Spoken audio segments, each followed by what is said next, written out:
팀 켈러의 부활을 입다 이번 달 계속 부활에 관해서 십자가에 관해서 알아보고 있습니다. 네, 미션 임파서블. 네, 우리는 살면서 많은 선택을 하죠. 그 결정이 지금은 사소해 보일 수도 있지만 때로는 인생을 좌지우지할 만큼 중요할 수도 있습니다. 그래서 올바른 결정을 잘 하는 사람을 우리는 지혜롭다라고 말합니다. 그 지혜는 우리의 삶을 풍요롭게 할 수도 있고 빈곤으로 떨어뜨릴 수도 있죠. 그래서 우리 모두는 지혜를 얻기 위해서 노력합니다. 그 예를 들어서 부모가 되면은요, 여기 부모이신 분들 많죠? 부모가 되면은 자신의 그 관심사가 자녀에게로 확 집중이 됩니다. 그래서 자녀의 건강이나 교육을 어떻게 시켜야 할지, 그러니까 등등등등 엄청나게 고민을 하죠. 이게 왜 그렇게 집중을 하냐면은 어떻게 하면 그 자녀에게 더 나은 삶을 물려줄 수 있을지 시각이 바뀌었기 때문입니다. 그래서 여력이 된다면 어릴 때부터 영어 유치원도 보내고요, 학원도 보내고 심지어 방학 때마다 외국 연수를 보내기도 합니다. 이뿐만이 아닙니다. 대학교나 기업들도 인재를 유치하기 위해서 사활을 겁니다. 그 한 명을 얻기 위해서 파격적인 장학금 혜택을 주기도 하죠. 세계적인 그 유수의 기업들은 그런 명문대에 다니는 인재를 선점하기 위해서 학비를 다 대주기도 하고요, 교육의 기회를 주기도 하고 생활비는 물론 취업의 기회를 보장하기도 합니다. 왜 그러죠? 여러분 다 아시죠? 그렇죠? 그 지혜로운 한 명이, 그 인재 한 명이 기업에 이익을 줄 수도, 세계적으로 정점을 찍는 기업으로 그 인재 한 명이 만들 수 있어요. 그런 사람은 당연히 대학교의 명예도 평판도 드높이게 될 거고요. 그렇게 되면 더 많은 사람들이, 더 많은 인재들이 그 학교를 가고 싶어 하겠죠. 그걸 보고 부모들이 자기 자녀에게 큰 돈을 아낌없이 투자하는 거예요. 인재 만들려고, 지혜로운 사람 만들기 위해서죠.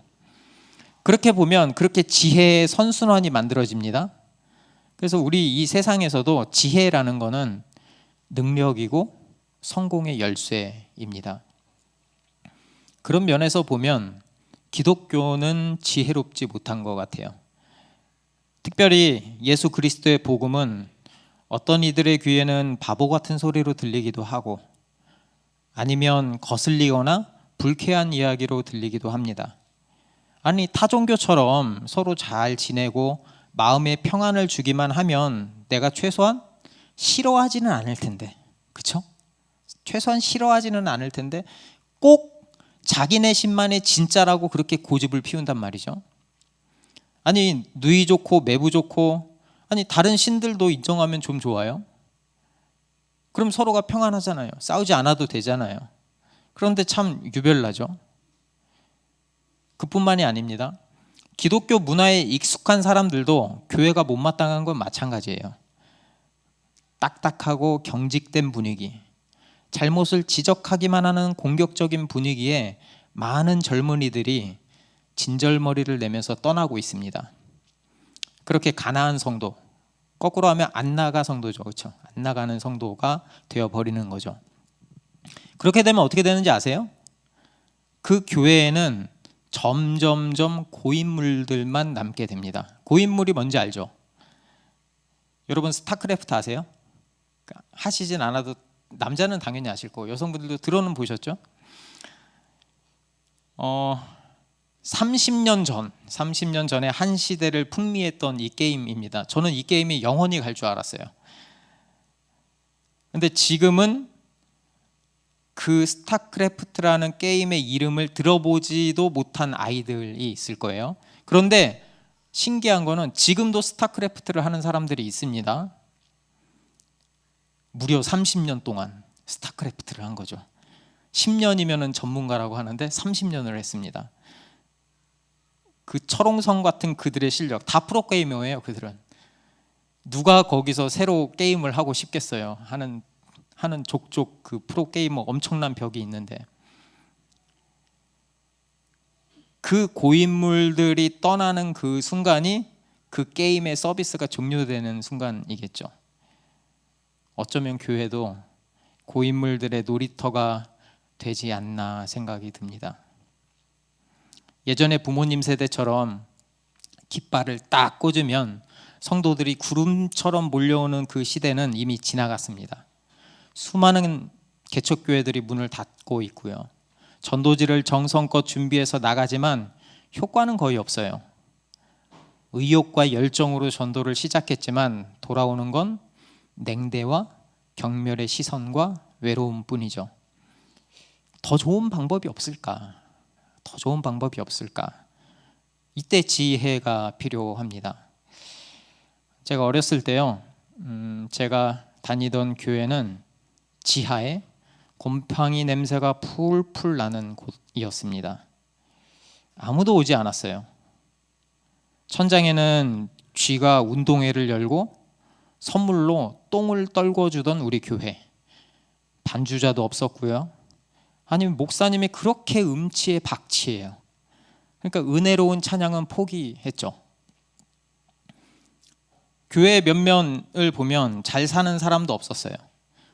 사업이 어려워진 집사님, 식당에서 설거지를 하시는 권사님, 밭에서 일하시는 권사님, 집에서 쉬시는 분, 근근히 먹고 사는 청년, 공부를 잘 못해서 좋은 곳에 취직하지 못한 학생들. 그때 우리 교회는 세상의 기준 그 아래에 사는 존재들이었습니다. 어쩌면 별 볼 일 없는 사람들이죠. 참 이상하죠?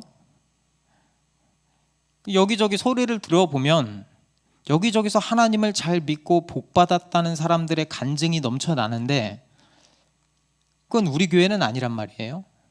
딴 나라 이야기 같단 말이죠. 왜 우리만 복에서 비껴났지? 저희는 아웃사이더였습니다. 그렇게 아웃사이더들끼리 힘겹게 살려고 발버둥 치고 있었죠. 저희 교회는 매주 예배를 마치고 동네 전도를 나갔습니다. 그때 썩 마음에 내키지는 않았어요. 근데 목사님 아들이 도망갈 수 있는 방법은 없죠. 그렇죠? 그래서 마지못해 가슴에 교회 띠를 두르고 전도를 나갑니다. 푸르른 잎사귀가 떨어지기 시작한 선선한 가을 하늘, 얼마나 예뻐요. 그런데 아름다운 하늘만큼 반대로 내 모습은 초라해 보였어요. 교회 전도지를 본 분들은 압니다. 받지도 않고 가는 사람들, 무시하는 사람들, 역정을 내는 사람들. 그러다 보면요, 짜증이 밀려와요. 아니 솔직히 내가 뭐가 아쉬워서 이런 푸대접을 받아야 되지? 아니 내가 그래도 대기업 다니는 사람인데 내가 왜 그 사람들한테 푸대접을 받아야 되지? 고민을 합니다. 더 좋은 방법이 없을까? 지혜를 한번 짜내보자. 나도 상처받지 않고 전도도 잘할 수 있는 그 지혜를 한번 짜내보자. 방법을 찾았습니다. 그건 이런 거예요. 주변에 찾아보는 거예요. 내 말을 잘 들어줄 것 같은 젊은 사람, 일명 호구를 찾습니다. 그 사람을 찾고 그러면 그 사람에게 다가갑니다. 그리고 이야기하는 거죠. 내가 말이야 전도 나왔거든. 근데 내가 대기업 다니는데 우리 교회에 오면은 내가 많이 도와줄 수 있어. 누이 좋고 매부 좋지 않습니까? 내 자존감도 지키면서 전도도 하고 얼마나 좋아요. 당시 고린도 교회의 시대 상황이 어땠을까? 1장 22절 보겠습니다. 유대인은 표적을 구하고 헬라인은 지혜를 찾으나. 이때 상황이 이랬어요. 이때 가치관이 이랬어요. 이 시대에 복음을 전했을 때 유대인들은 예수 그리스도의 그 복음을 바보 같은 소리로 여겼어요. 유대인들은 위대한 표적과 기적들을 행하는 그 정복자의 모습, 왕의 모습을 하고 오는 그 메시아를 기대했거든요. 그런데 예수님은 그들의 기대와는 정반대로 오셨죠. 형편없이 낮은 지위, 목수, 그리고 결국 범죄자로 십자가형에 처해서 죽고 마는 범죄자, 그리고 또 죽은 지 3일 만에 부활했다는 소식이 여기저기서 들려오는데 그건 말도 안 되는 헛소리죠. 그렇죠? 지난주에 말씀드렸지만 유대인들은 역사의 중간에 누군가 부활했다는 건 믿지 않았습니다. 그들의 교리적으로. 그러니까 종말도 아닌 그때에 부활을 한다는 것은 믿을 수 없는 소리였어요. 그들의 믿고 있던 그 가치관과는 완전히 달랐죠. 당연히 받아들일 수 없었죠. 그럼 헬라인은 어떨까요? 이방인이라고 그러죠. 헬라인들도 육체의 부활을 믿지 않았습니다. 그들의 가치관은 영육이원론이라고 해요. 영은 선하고 육체는 악하다라고 생각했어요. 그러니까 이 육체에서 벗어나는 게 그들이 바라는 구원입니다. 그러니까 육체는 감옥이에요. 그래서 영혼이 육체에서 해방되어야 한다고 생각한 거죠. 그런데 부활의 소식은 어떻죠? 예수님이 죽어서 영혼이 자기네들 생각으로는 하늘 어딘가로 갔는데 다시 몸으로 들어온대요. 몸이 다시 살아났다고 하니까 말이 안 되죠. 그렇죠? 자신들이 악하고 그토록 벗어나고 싶은 그 육체로 다시 들어온다는 것은 자신들의 가치관에 맞지 않았어요. 또 그들이 보기에 그 예수라는 한 사람은 그들이 믿던 다른 신들처럼 강력하지도 않았고 심지어 십자가에 못 박혀 죽었습니다. 누가 그런 신을 믿겠습니까? 이런 암울한 상황에서 복음을 전하려면 어떻게 해야 할까요? 그때 시대 상황 앞에서 보는 것처럼 당시 헬라인들은 최고로 여기는 게 딱 하나 있었습니다. 그게 바로 지혜예요. 지혜. 실제로 그 당시에 지혜자, 소피스트라고 하죠. 소피스트. 지혜자들이 넘쳐났습니다. 그들은 서로의 지혜를 논했고 토론했고 주장했습니다. 그렇게 지혜로운 사람이라고 인정받는 사람은 논리적으로 말하고 수사학적인 그 기법이 아주 다양하고 다양한 미사여구를 겉들어서 말하는 사람이었어요. 그런 사람들이 열광했습니다. 그러면 답은 나왔죠. 그렇죠? 어떻게 전도해야 되죠?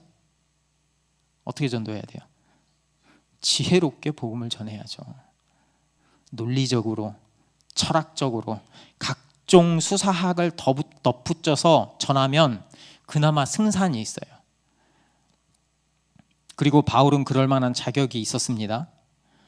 오늘날로 보면 바울이 하버드 정도의 대학에서 세계적인 석학, 교수 밑에서 공부했던 사람이에요. 그러니까 수사학, 논리학, 철학에 매우 능통했겠죠. 자신의 달란트 아니에요? 그러니까 자신의 달란트를 잘 써서 복음을 전하면 되잖아요. 그렇죠? 되잖아요. 그런데 바울은 그렇게 하지 않았어요. 바울은요, 오직 십자가의 도, 이 도가 말씀이라는 말이거든요. 십자가의 말씀, 십자가의 복음 메시지만을 전했어요. 간결하고 명확하죠. 그렇죠? 십자가의 도만 전하니까. 그러니까 그 시대에 소위 잘 나간다는 사람들이 볼 때 바울이 전하는 복음의 메시지는 한마디로 기준 미달, 미련한 짓이었죠. 누가 이런 종교를 믿겠어요? 정상적인 사고방식을 가지고 있는 사람이라면 그 기독교는 전혀 매력적이지 않아요. 그런데 신기하게 그런 지역, 고린도 지역에 교회가 생겼습니다. 26절 보겠습니다. 형제들아 너희를 부르심을 보라. 육체를 따라 지혜로운 자가 많지 아니하며 능한 자가 많지 아니하며 문벌 좋은 자가 많지 아니하도다. 교회가 생기긴 생겼는데 이 사람들의 면면을 보세요. 너희의 부르심을 보라. 교회가 생겼다는 말입니다. 하나님이 부르셔서. 로마의 그 당시 그 계급은 그 출생을 기준으로 계급제 사회였어요. 그러니까 여기를 보면 어느 기준이든 고린도 교회 성도들 대부분은 하층 계급 출신입니다. 그들 대부분이 교육을 제대로 받지도 부유하지도 권력을 갖고 있지도 않았죠. 그들은 대부분 미련하고 연약하고 천민 출신자들이었습니다. 어떻게 보면 세상의 피라미드의 가장 밑바닥에 있는 사람들, 지혜가 없는 사람들이 고린도 교회 교인들이었죠. 그러니까 지혜 없는 사람들이 복음을 받아들인 거예요. 지혜 없어서. 그래서 제가 더 이해가 되지 않아요. 이걸 본문을 읽으면서, 아니 복음을 전하고 싶으면 효율적으로 영향력 있게 많은 사람들의 환호와 지지를 받으면서 전하고 싶으면 정확히 반대 계층, 지금의 반대 계층의 사람을 부르면 되죠. 그렇죠? 그게 더 지혜로운 방법 아닌가요? 만약 내가 하나님이라면 떡잎이 보이는 유능한 인재를 고를 거예요.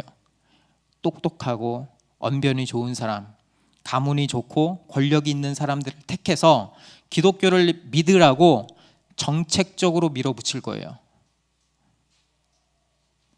기독교를 믿으면 세상의 지혜도 가질 수 있다고 하면 서로 믿고 싶어 할 텐데 왜 그러지 않았을까요, 바울은? 도대체 신은 왜 이렇게 미련한 일을 하고 있을까요? 답답하고 기가 찰 노릇이죠. 27절부터 한번 볼까요? 그러나 하나님께서 세상의 미련한 것들을 택하사 지혜 있는 자들을 부끄럽게 하려 하시고 세상의 약한 것들을 택하사 강한 것들을 부끄럽게 하려 하시며 하나님께서 세상의 천한 것들과 멸시받는 것들과 없는 것들을 택하사 있는 것들을 폐하려 하시나니 이는 아무 육체도 하나님 앞에서 자랑하지 못하게 하려 하심이라. 하나님은요, 세상의 미련한 것들, 약한 것들을 택하셨어요. 그 이유는 여기서 나오죠. 세상에서 인정받는 지혜 있는 자들, 강한 자들을 부끄럽게 하기 위해서예요. 여기서 부끄럽게 하다는 말이 수치를 주거나 욕되게 한다는 뜻이거든요. 그냥 단순히 부끄러운 게 아니에요. 근데 그 강도가 28절에서 더 커지죠. 하나님께서는 세상에 천하게 태어난 것들, 아무 존재도 없는 것들을 택하신 이유가 인간의 지혜, 능력, 문벌 같은 것들을 쓸모없게 만들기 위함이래요. 그 이유가 29절에서 명확하게 나오죠. 그 이유는 어느 누구도 하나님 앞에서 자랑하지 못하게 하려고. 도대체 왜 이렇게 하실까요? 도대체.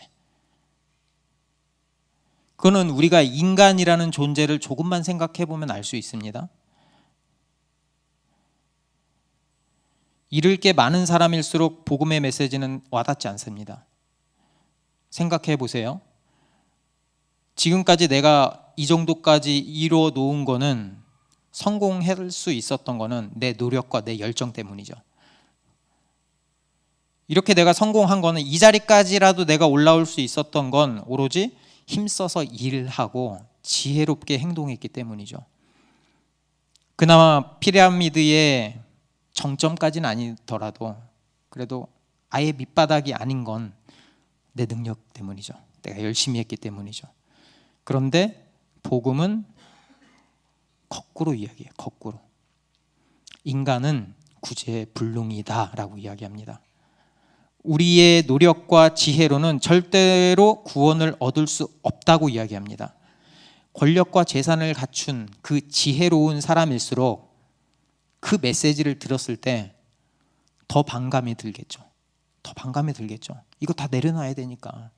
내가 지금까지 쌓아놨던 게 아무것도 아니라고 하잖아요. 우리 모두는 행복하고 성공하는 인생을 꿈꿉니다. 그걸 우리 믿는 사람들한테 한번 적용해 볼까요? 그거는 예수를 잘 믿으면서도 세상에서도 인정받고 싶어 하는 삶이에요. 교회 안에서도 이런 특징이 잘 나타납니다. 잘 나가는 사람은 교회에서도 인정받죠. 그렇게 세상에서 똑똑한 사람, 교회에 헌신하는 사람, 헌금을 많이 하는 사람이 더 대우를 받습니다. 참 아이러니한 건 그 혜택을 교회 안에서도 누리지 못하는 사람 있잖아요. 그 사람들이 복받았다고 자랑하는 그 사람의 모습을 보면서 더 큰 박탈감을 느끼고 상처를 받아요. 교회 안에서 또 다른 차별이 일어나고 있는 거죠. 의도했건 의도하지 않았건.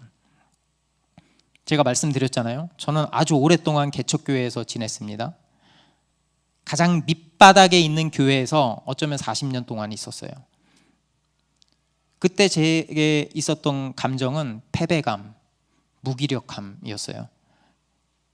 어떻게 해서든 여기를 벗어나고 싶었습니다. 그렇게 신학대학원에 들어가고 그 안에서 또 많은 교회들의 민낯을 보고 듣게 되었어요. 특정 인물에 의해서 좌지우지되는 교회, 양적인 확장만을 바라보고 가는 교회, 교회 공동체의 참된 맛을 누리지 못하는 교회 등등등등, 그런 게 많이 들려오더라고요. 그래서 제가요, 좋은 교회를 꿈꿨어요. 그래서 목사 안수를 받자마자 교회를 개척했습니다. 철저하게 지역을 분석하고 연구했어요. 하나님은 이 지역에 어떤 교회를 개척하기를 원하실까? 그래서 본질을 붙들고 싶었거든요. 양적으로 성장하지 않고 싶었거든요. 좋은 교회를 꿈꿨거든요. 그래서 여기 5,000세대 검로프가 딱 생겼잖아요. 얼마나 좋아요. 마음이 흔들리는 거예요. 이사 갈 때 거기 이사 오신 분 아시죠? 그 엘리베이터 그 이사 올 때 전단지 막 붙어 있잖아요. 그거 얼마나 비싼지 아세요? 3개월에 몇백만 원이에요. 아무도 안 보는 것 같은데. 그거 하고 싶었어요. 제가 몇 년치 전도비를 저기에 한 번에 투하시키자. 참았습니다. 이건 좋은 교회의 모습이 아니지. 인내의 시간이 흐르고 성도님들을 한 분 한 분 하나님이 붙여주셨어요. 우리끼리 이야기했어요. 야, 하나님이 하셨다. 서로 고백하면서 기뻐했습니다. 그런데 말이죠, 제가 이 본문을 준비하면서 이런 생각이 들더라고요. 갑자기. 그러면 철저하게 지역 분석하지 못하고 하지 못한 방법으로 개척한 목회자들은 잘못된 건가? 평생을 하나님을 섬겼는데 삶의 가장 밑바닥에서 평생을 살다가 죽은 그 사람들은 실패한 인생인가? 지금도 지하에서 곰팡이가 피고 쥐가 뛰어다니는 그 곳에서 묵묵히 섬기는 성도들은 실패한 인생인가? 그렇지 않죠. 하나님은 예수 그리스도를 가슴에 품고 살아가는 모든 사람들을 통해서 일하십니다. 그게 바로 하나님이 일하시는 방식이에요. 그래서 하나님이요, 외모를 보고 왕이 될 제목을 가려내려던 선지자 사무엘에게 이렇게 말씀하십니다. 사무엘상 16장 7절입니다. 내가 보는 것은 사람과 같지 아니하니 사람은 외모를 보거니와 다 여호와는 중심을 보느니라. 하나님은 약자를 택하셔서 구원하십니다. 그들의 연약함을 통해서 구원하시죠. 이 책에서 팀 켈러는 그 하나님의 나라를 업사이드 다운이라고 말합니다. 그러니까 세상의 관점에서 보면 거꾸로 된 나라죠. 이 왕 예수 그리스도가 이 땅에 오시는 방식부터 세상의 가치관을 뒤엎습니다. 왜죠? 예수님은 하나님이셨지만 업사이드 위에 계셨지만 인간의 몸을 입고 이 땅에 오셨죠. 그는 정복자도 왕도 세상의 지혜로운 자의 모습도 아니었습니다. 그는 우리의 죄를 짊어지고 십자가에 못 박혀 죽으셨죠. 세상의 지혜로 보면 그는 실패한 인생이었습니다. 하지만 하나님은 예수 그리스도를 죽음에서 다시 살리시고 그에게 하나님 나라를 허락하셨죠. 이 구원을 누가 이루셨죠? 바로 예수 그리스도입니다. 그러니까 어느 누가 그분 앞에서 자랑할 수 있겠어요? 30절 31절 보겠습니다. 너희는 하나님으로부터 나서 그리스도 예수 안에 있고 예수는 하나님으로부터 나와서 우리에게 지혜와 의로움과 거룩함과 구원함이 되셨으니 기록된 바 자랑하는 자는 주 안에서 자랑하라 함과 같게 하려 함이라. 하나님이 일하시는 방식은 세상의 지혜가 아니에요. 오히려 반대입니다. 하나님의 지혜는 오직 예수 그리스도 한 분입니다. 예수 그리스도가 지혜예요.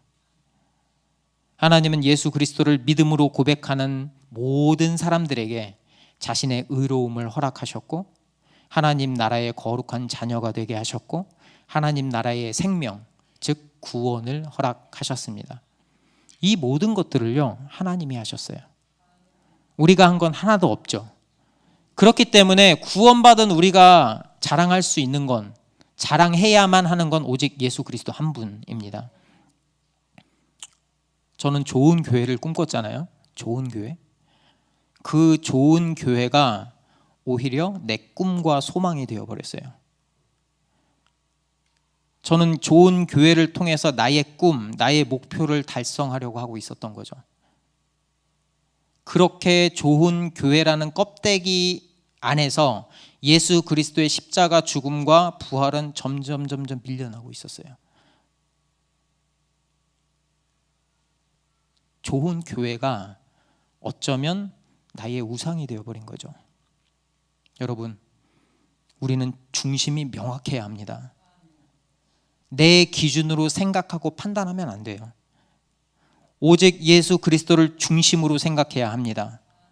내가 중심이 되는 그 순간, 그 의도가 아무리 좋더라도, 결과가 아무리 잘 나오고 있더라도 그건 좋은 게 아니죠.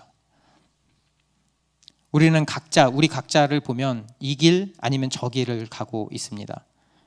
미모, 권력, 안락, 성공, 인정, 다 복이죠. 그렇죠? 그거 자체가 복이 아닌 건 아니에요. 복이에요. 그런데 그렇게 좋은 것들도 하나님이 없이 받으면 저주가 되는 거예요. 그 좋은 것들이 우리를 몰아가다가 삼켜버리는 거죠. 평생을 세상의 지혜의 꼭두각시로 살다가 인생 끝나버립니다.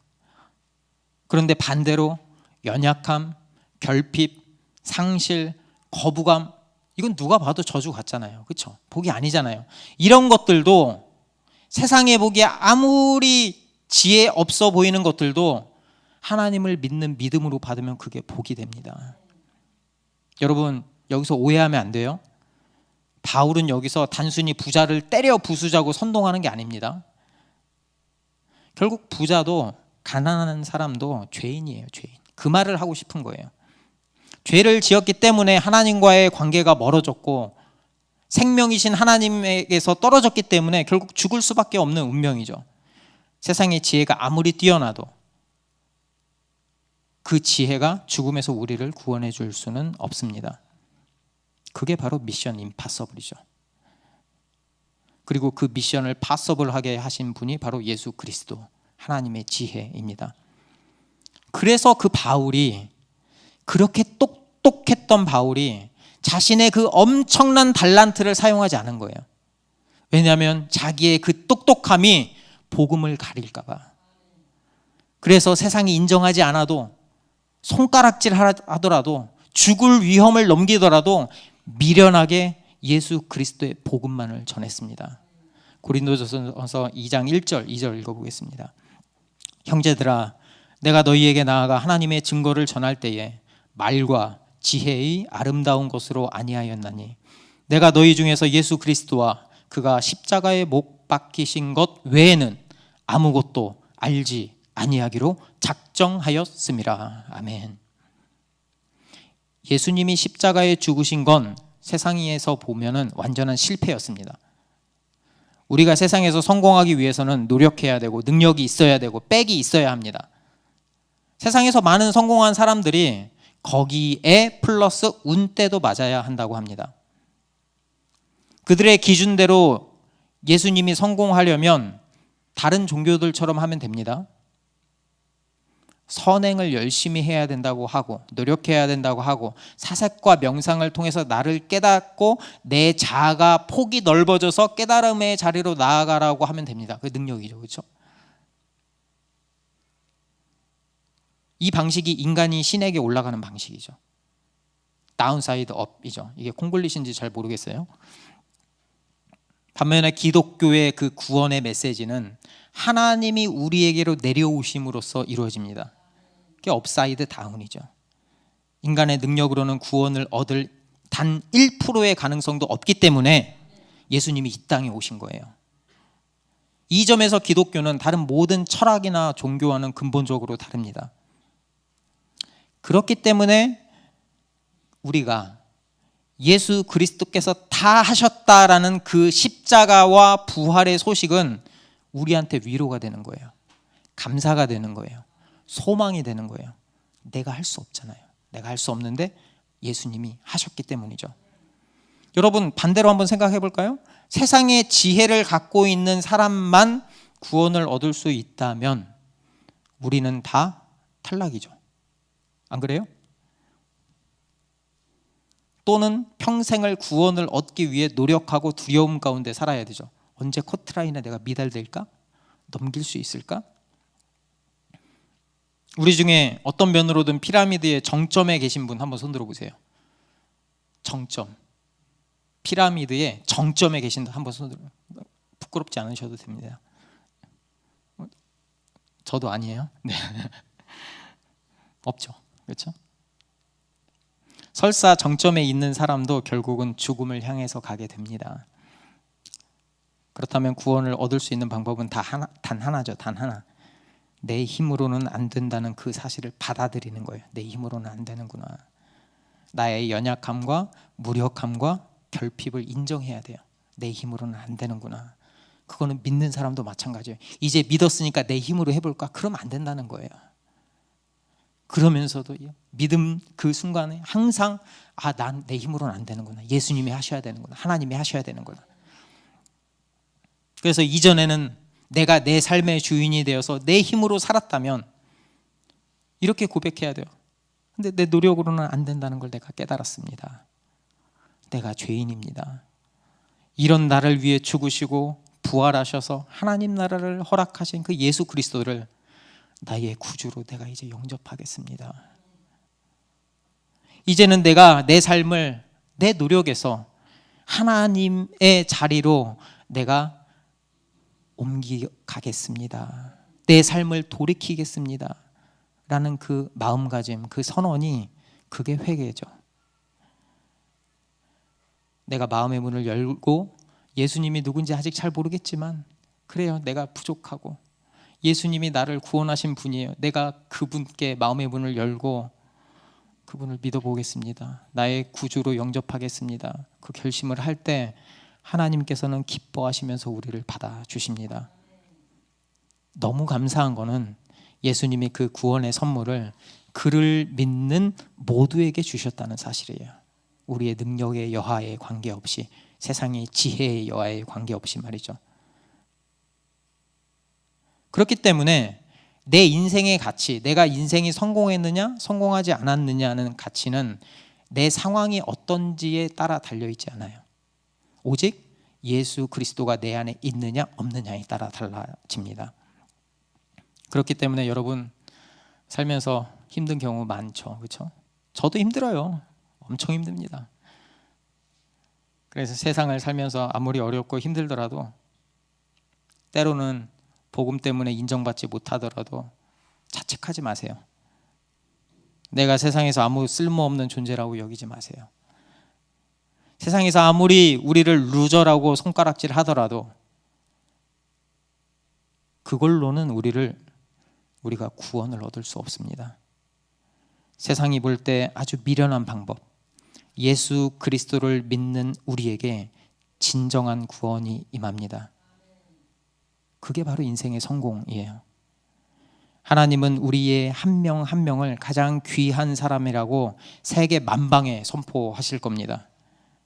하나님은 예수 그리스도를 믿는 저와 여러분이 내 생명값으로 산 세상 어느 것과도 바꿀 수 없는 가장 소중한 존재라고 말씀하실 거예요. 영원히 우리와 함께 하실 겁니다. 그러니까 우리가 삶을 살아가는 데는 두 가지 길밖에 없어요. 하나님의 지혜로 살아가던가, 미션 임파서블한 내 의지로 살아가던가. 오늘 바울이 저와 여러분에게 전하는 그 복음은 다시 한번 우리에게 이야기하고 있어요. 우리가 어떤 선택을 해야 하냐고, 어떤 길에 진정한 구원이 있냐고, 어떤 길에 진정한 인생의 가치, 행복, 성공이 있냐고. 정말 예수 그리스도를 믿음으로 고백한 그리스도인은 어떤 결단을 하고 살아가야 하냐고 말이죠. 그리고 그 바울의 그 고백이 우리 모두의 고백이 되기를 기도합니다. 2장 2절 한번 읽고